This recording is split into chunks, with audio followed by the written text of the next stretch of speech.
अस्सलाम वालेकुम। मोहम्मद सिद्दीक़ मिठवर बाबा आला कलाम स्टैंड बीहण जे जाइ खे चइबो आहे, पर स्टैंड ते ॾिसबो त गाॾियुनि जी अचु वञु लॻी पई आहे। इहा साॻी मुसाफ़िरनि जी भीड़ आहे।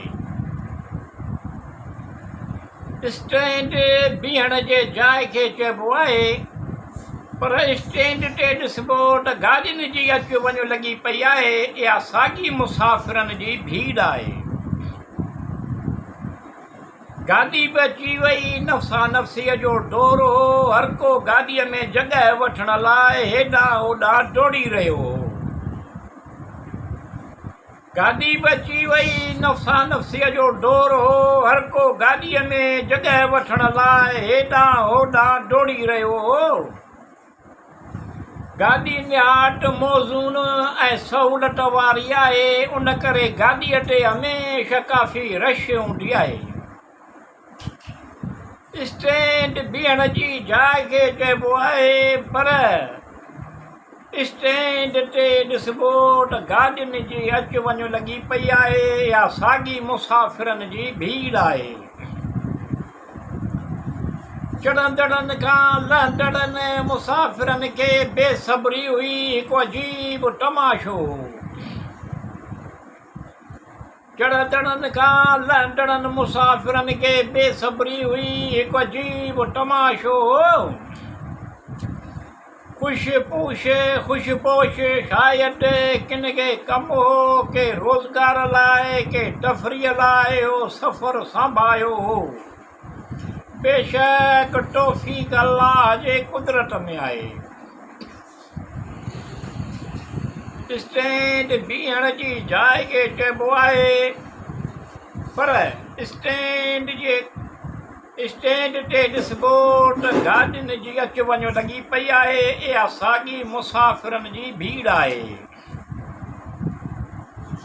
अजीब सिलसिलो अॼु ताईं, ॼण काइनात जी हर चीज़ तरक़ी कमाल ऐं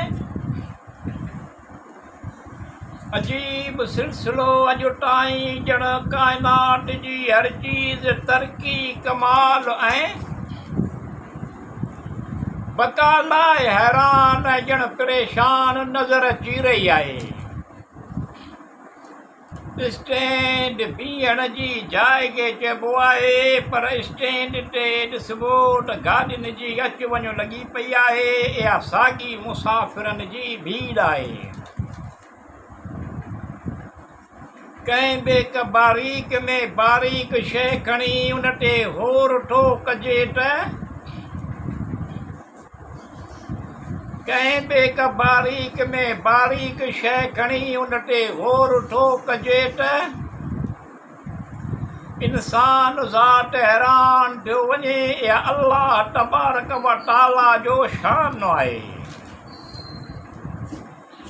स्टैंड बीहण जे जाइ खे चइबो आहे, पर स्टैंड ते ॾिसबो त गाॾियुनि जी अचु वञु लॻी पई आहे। इहा साॻी मुसाफ़िरनि जी भीड़ आहे। इंसान ज़ात का बि शइ नज़र चढ़ियसि त उनखे हर हिकु नमूने सां ॼाणण जी कोशिशि कंदा आहिनि ऐं इंसान ज़ात का बि शइ नज़र चढ़ियसि त उनखे हर हिकु नमूने सां ॼाणण जी कोशिशि कंदा आहिनि ऐं